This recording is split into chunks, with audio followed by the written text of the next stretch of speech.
Solutions of equation in one variable. ये आपकी book का चैप्टर नंबर 2 है और बिफोर कि हम इसको सॉल्व करना स्टार्ट करें कि solution of equation in one variable होती क्या है। अगर किसी भी इक्वेशन में एक सिंगल वेरिएबल अपीयर हो रहा है तो such an equation in known as equation in one variable. For example मेरे पास अगर इक्वेशन है x plus 1 is equals to 0, x plus 1 is equals to 0, तो ये हमारे पास एक अननोन वेरिएबल है, तो इसको हम कहेंगे ये हमारे पास जो इक्वेशन है ये वन वेरिएबल में। अब ऐसी इक्वेशंस बहुत डिफरेंट किस्म की हो सकती हैं। फॉर एग्जांपल उसमें ये तो हमने फर्स्ट ऑर्डर की लिखी है, आपके पास सेकंड ऑर्डर की भी हो सकती है, like x square plus x plus 1 is equals to 0। ये भी हमारे पास सिंगल वेरिएबल में है। लेकिन अगर मेरी इक्वेशन में आ जाता है x square plus y plus 1 is equals to 0, तो अब ये जो इक्वेशन है इसमें 2 वेरिएबल्स है, so that will not be equation in one variable. तो फर्स्ट ऑफ ऑल कि हम जिस इक्वेशंस को सॉल्व करने जा रहे हैं उनके अंदर सिंगल वेरिएबल अननोन होगा। अब क्वेश्चन ये है कि सिंगल वेरिएबल की इक्वेशंस को हम लोग सॉल्व करते आ रहे हैं ऑलमोस्ट फ्रॉम अगर देखें तो आपने फर्स्ट टाइम शायद 6th और 7th ग्रेड में स्टार्ट करते हैं अलजेब्राइक इक्वेशंस को सॉल्व करना, और वो सिंगल वेरिएबल में होती हैं अलजेब्राइक इक्वेशंस। तो क्वेश्चन ये है कि आफ्टर दैट लॉन्ग टाइम, इतने टाइम से हम सॉल्व कर रहे हैं बट स्टिल ऐसा क्या इशू है कि हमें न्यूमेरिकल मेथड्स में again equation of one variable का सॉल्यूशन ही डिस्कस करना। तो फॉर एग्जांपल मैं एक सिंपल सी एक इक्वेशन लिखता हूँ और हम देखते हैं कि ऐसा प्रॉब्लम क्या अपीयर होता है कि हमें क्यों स्टिल न्यूमेरिकल टेक्निक जो है वो अडॉप्ट करनी है। लेट्स से आपके पास इक्वेशन हो x is equals to cos of x। Let's say हम ये इक्वेशन ले लेते हैं। अब x is equals to cos of x equation single variable में है और बहुत ही सिंपल सी इक्वेशन है, लेकिन इसका सॉल्यूशन फाइंड करना इज़ नॉट इजी बिकॉज हमने अभी तक जितनी अलजेब्राइक टेक्निक्स पढ़ी हैं उनकी मदद से हम इसको सॉल्व नहीं कर सकते। एक अप्रोच जो हमने ऑलरेडी डिस्कस की थी कि आप ये कर सकते हैं कि ग्राफ ड्रा कर लें कॉज ऑफ एक्स का और एक्स का और इसका पॉइंट ऑफ इंटरसेक्शन फाइंड कर लें, तो ये हमारे पास बन जाएगा सॉल्यूशन। हम इसका ग्राफिकली फाइंड कर सकते हैं, लेकिन एनालिटिकली हम इसका सॉल्यूशन अभी फाइंड नहीं कर सकते फॉर टाइम बिंग। तो अब ऐसी इक्वेशंस एग्जिस्ट करती हैं स्टिल कि जिनका सॉल्यूशन हम फाइंड नहीं कर सकते, तो उनके लिए फिर हम न्यूमेरिकल टेक्निक्स की हेल्प लेंगे कि उनकी मदद से जो है वो हम सॉल्यूशन फाइंड आउट कर सकते हैं।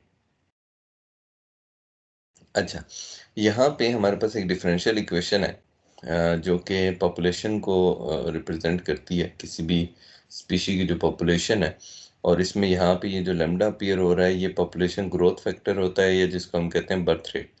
तो ये लैम्डा बेसिकली डिटरमिन करता है कि कोई भी स्पीशी इंडेंजर्ड है या नहीं है। तो वैल्यू ऑफ लैम्डा डिटरमिन्स के ये जो आप अक्सर सुनते हैं कि फलां स्पीशी जो है वो इंडेंजर्ड हो गई है, तो ये basically it is because of के वो जो उसका बर्थ रेट फैक्टर है वो ये कैलकुलेट करते हैं, और अगर इसकी वैल्यू लेस देन 1 आ रही हो तो उस केस में वो स्पीशी वो जो होती है उसे हम इंडेंजर्ड में डाल देते हैं।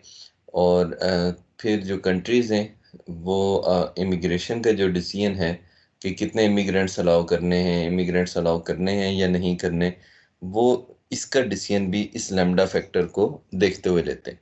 अब ये जो लैम्डा फैक्टर है ये बेसिकली आपको बताता है कि आपकी स्पीशी में न्यू बर्ड्स जो हैं वो कितनी। तो आप देखते हैं जैसे जर्मनी है या कनाडा है या और डिफरेंट कंट्रीज़ हैं जहाँ पे ये लैम्डा फैक्टर कम होता जा रहा है, वो अब अपनी इमिग्रेशन ओपन करते जा रहे हैं। और इस टाइम मेरा ख्याल है जो सबसे चैलेंजिंग है वो शायद जापान के लिए है, क्योंकि उनका लैम्डा फैक्टर बहुत डाउन है और वो वाहिद कंट्री है जो इमिग्रेशन भी स्टिल ओपन नहीं कर रहा।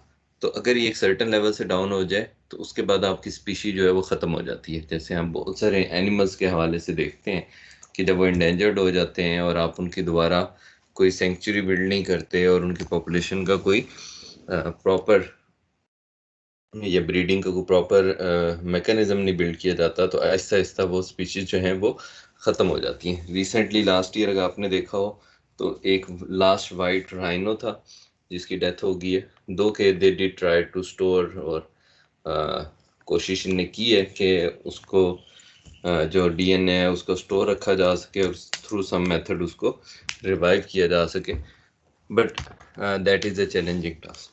तो ऐसे ही ह्यूमन बींग्स के साथ भी है कि जब किसी कंट्री की ये लैम्डा फैक्टर जो है वो क्रिटिकली इंडेंजर्ड हो जाता है, लो हो जाता है, तो फिर रिवाइवल उसका मुश्किल हो जाता है। तो लेट्स से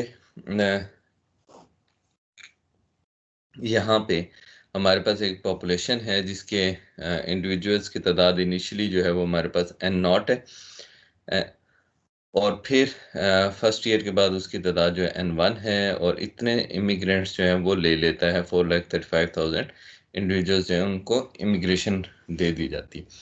तो अब इसके बाद बर्थ रेट में कितना फ़र्क आ जाएगा, तो इसके लिए जो इक्वेशन बनती है इस डिफरेंशियल इक्वेशन का सोल्यूशन वो हमारे पास है ये इक्वेशन। और अब इसमें आप यहाँ पे देखें तो एक टर्म है exponential raise to power lambda, एक टर्म है लैम्डा।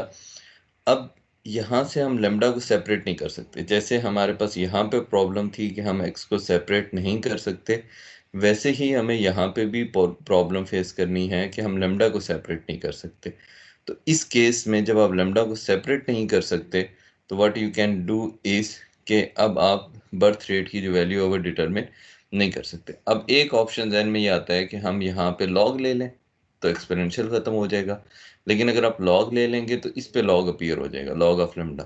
तो इसका मतलब है कि स्टिल हमारे पास वो जो इशू है कि आप लेम्डा को सेपरेट नहीं कर सकते आउट ऑफ दिस इक्वेशन, वो अपीयर होता रहेगा। तो दैट्स वाई आप यहाँ से लेम्डा फाइंड नहीं कर सकते। तो ये हमारे पास एक एग्जांपल है, there are several other examples के जहाँ पे ऐसा सिनेरियो अपीयर हो जाता है कि आप सिंगल वेरिएबल को सेपरेट नहीं कर सकते।